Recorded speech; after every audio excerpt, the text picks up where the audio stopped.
So let's talk a little bit about what you should be looking for when you're looking for a financial advisor. The first thing that's important to know is that there's a couple of different financial advisors out there. The first kind is the insurance salesman. This is someone who's more of an insurance salesman, even though it says financial advisor on their door. They might do some financial planning, but that financial planning is often in the service of selling more insurance. A lot of the time, you might see them recommend saving to an insurance plan even before saving to your 401k. So they'll typically lead with something like whole life or variable universal life and maybe a lot of annuities. The second type of financial advisor you might find is going to be someone whose primary benefit is to be an investment manager. They might be focusing on beating the S&P 500 or picking mutual funds or picking stocks or even just in asset allocation. But their main value is going to be just in managing your investments. They might check in once a year or two to review the investments. And when you have that meeting with them, you're going to find that the focus of the meeting is on how the investments have done and what investment changes are being made. The third type, and this is our preference, is someone who would maybe be better called a financial planner. So a financial planner is going to be someone who takes anything that has to do with your name and has a dollar sign next to it, and then they help you to harness that. We're going to start with looking at your goals and what you want your life to look like, and then match that up to the resources you have, and then try to optimize between those dreams and those resources. A lot of people are going to have more dreams than resources, and a few people have more resources than they do dreams. It's going to be more about balancing your resources with your dreams and finding the best way to get there than it is about a specific product. Now, the investment management and maybe even insurance policies are going to be important in reaching those, but all of those things come in as a secondary purpose to your financial plan and having this all revolve around your life. So as you're looking for a financial advisor, the first thing you're going to want to do is go to BrokerCheck.com and put in the financial advisor's name. This is going to just find out if there's any compliance problems, bankruptcies, or lawsuits having to do with past clients that this advisor has had. Most advisors won't have anything there, but you're going to want to know if you have someone who's been sued by their clients multiple times. The second thing to look for is if they have the letters CFP by their name. That's a certified financial planner. That means they have at least 3 years of experience and some minimum class requirements, and they passed a test showing that they actually know what they're talking about. This is like having your tax preparer pass the EA or pass the CPA, or having your attorney pass the bar exam.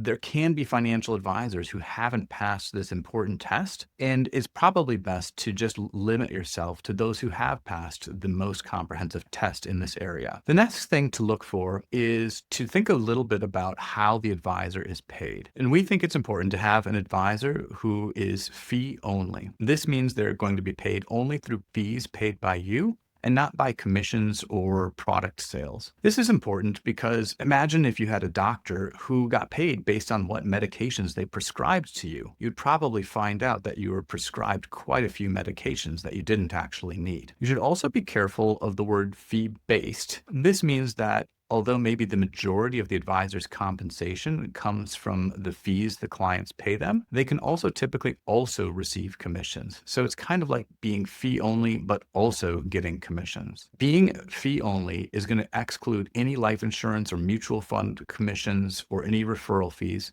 and it puts the advisor under a higher legal standard as fiduciaries. This means they must legally do what is in your best interest rather than something that's just suitable for you. The next thing to look for is to make sure the advisor actually has a structured process in terms of reviewing things with you. Are they going to have a regular schedule where they're actually reaching out to meet with you? Do they have a process for when they're looking at your insurance and your investments and your taxes so that you don't have to wonder if those things are falling through the cracks? You'll find that most advisors are going to manage their practice in sort of an ad hoc way, or maybe they're meeting with you once a year or twice a year, but there's no preset agenda and there's no way to know if they're actually covering each thing. The next thing you're going to want to look for is something like a good personality match. It should be a good personality match for both spouses where they're being respectful of both of your opinions. It shouldn't be a total drag to meet with the financial advisor. And this is important because you need to trust the advisor, because they're going to ask you to do hard, counterintuitive things like investing when the market's going straight down and it seems like the world is collapsing, or could mean the opposite of selling some investment you've made a lot of money on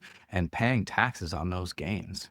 But you won't be surprised to find out that we've structured our advisory practice to hit all of those qualifications. We have CFPs, there's been no compliance problems, and we're fee only. If you want to find out if we're the right fit for you, go ahead and schedule a discovery meeting, and we'll take you through an assessment where we actually give you in real dollars and cents how we could help your financial situation. Thanks for listening.